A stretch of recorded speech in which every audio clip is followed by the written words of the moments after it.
The Venezuelan foreign minister says external forces are trying to push his country to violence. In brief, the country is at peace and is calm, but there are those directly from the United States who want to force situations such as the one at the Venezuelan border with Colombia and generate violence in Venezuela, violating Venezuelan sovereignty.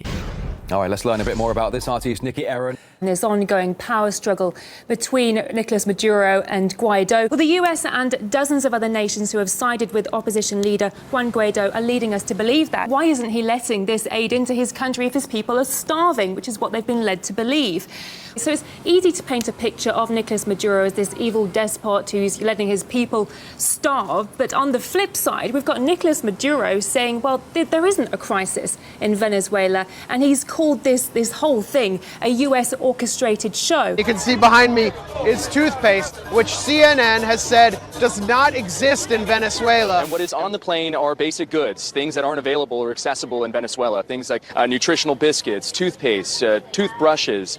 Earlier, we've heard President Trump of the US not taking the military intervention possibility off the table. All options are on the table. And Guaido himself has also said the same. It's interesting to me, Nikki, that in recent days, the elected Venezuelan president, Nicolas Maduro, has said to the EU, any and all aid from the European Union is most welcome. Why is it not most welcome from America? Well, the concerns are that these aid trucks may contain hidden weapons. It wouldn't be the first time such a thing has happened on the part of the US. The US is insisting its aid mission is peaceful, calling the claims of Maduro preposterous. While it would seem that it's the world versus Maduro, not everyone is taking Guaido's side, though. We have the South African ambassador to the UN saying that no aid delivery should be allowed into Venezuela without the permission of Maduro. And there's also those that support Maduro's concerns of an ulterior motive, including Russia. Now let's talk about the situation in Venezuela.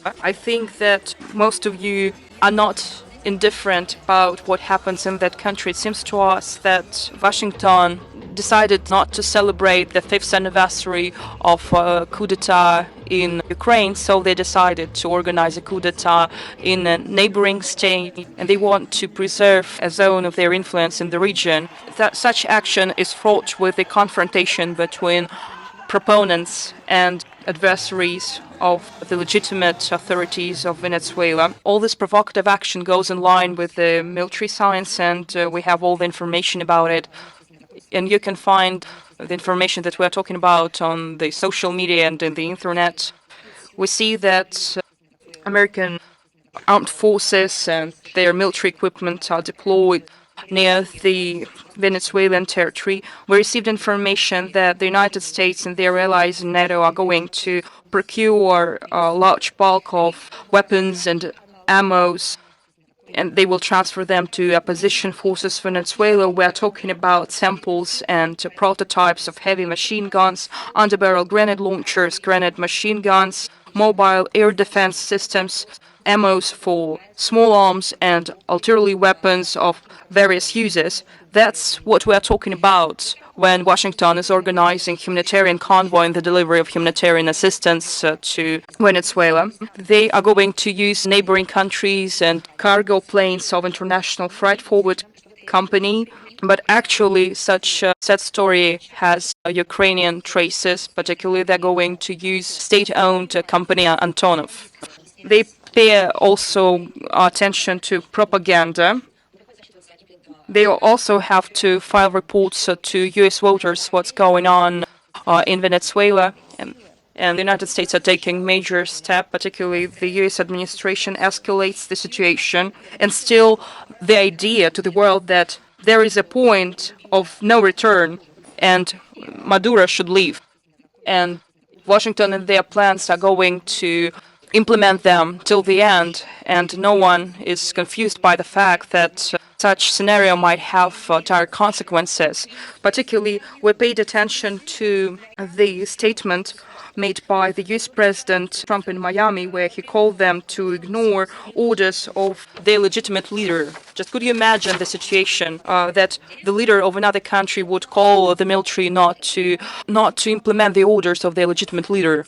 And these statements are recorded by all the experts, and we see that's a clear example of the intervention into domestic affairs of another country. So again, the president of another country makes a call to the military of another state, independent state, not to listen to the orders of the legitimate leader.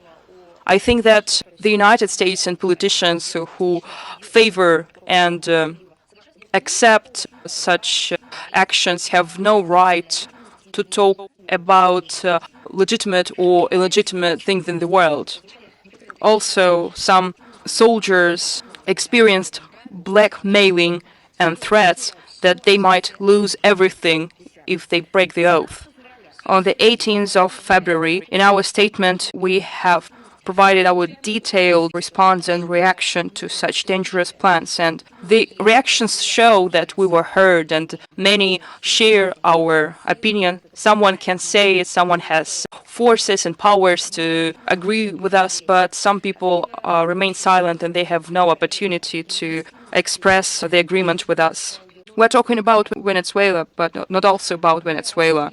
We're not talking about different evaluations about the situation in Venezuela, but we're talking about assuming the responsibility for maintaining or violating the peace in the country. And if their plans will be successful, it means that the aggressive foreign policy of the United States will reach a new level, and they will take new military, dangerous, reckless attempts. They will escalate the situation, and they will be a very dangerous peak of confrontation in the world. So we see that they want to impose the idea of the dual power in Venezuela. Now they are supported another president who is actually not legitimate, and by doing so, they don't have any other opportunity for making any diplomatic action or maneuvers. Our contexts say that such a response cannot be supported.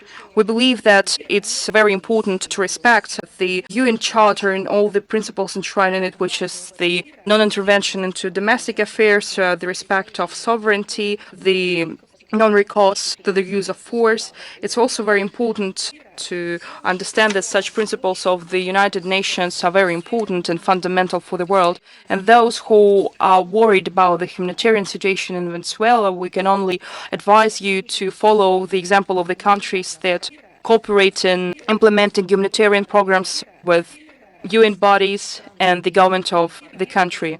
There is one example, the example of Russia. Through the World Health Organization, we provided medicine and medical equipment to Caracas airport, and this is the contribution that Russia is making. And going back to the 23rd of February, we believe into the force and wisdom of the Venezuelan people. Whatever is the division in the society, there is only one country, and this is the position of our country. Also, we have another thing to say about Venezuela. On the 18th of February, the US President Donald Trump made a statement in Miami, and also the US President shared US foreign policy strategy in Latin America. His statement was full of ideologically driven cliches. He was talking about the twilight hour of socialism, and he was talking about political changes in Venezuela, Cuba, Nicaragua, and the creation of a uniform political landscape in Latin America. When I'm talking about uniform political landscape and democracy, these are just things that are incompatible to each other. It seemed to us that it was the president of the Western Hemisphere, James Monroe, who was speaking at that time, and not the President Trump. And it seemed to us that it was 1823 and not 2019. Just one quote: "We will seek friendship and goodwill with the nations of the world, but we do so with the understanding that it's the right of all nations to put their own interests first. We do not seek to impose our way of life to anyone." Do you know who said that? You will be surprised, but this is President Trump who said that. But he said that in the inaugural address. We will seek friendship and goodwill with the nations of the world, but we do so with the understanding that it is the right of all nations to put their own interests first. We do not seek to impose our way of life on anyone. We have reasonable question. when he was talking what he was thinking and what are the current ideas in Washington, I wouldn't like comment the recent statement of Donald Trump where he neglects rights of other nations to determine their destiny without any intervention, sanctions, or pressure. I will just paraphrase the quotation said by Benito Juarez: disrespect for the rights of others is not peace. And we're not talking about the foreign political discourse of the US President Donald Trump. His discourse was aimed mainly at US voters, at their domestic audience for Florida, and nations, all the nationals that come from the countries to the south of Rio Grande, whose votes will be very important at the next elections. We see their attempts to depreciate all the political achievements and accomplishments that Latin America and the Caribbean basin nations made in their attempts to shape a new style of interstate communications in the Western Hemisphere.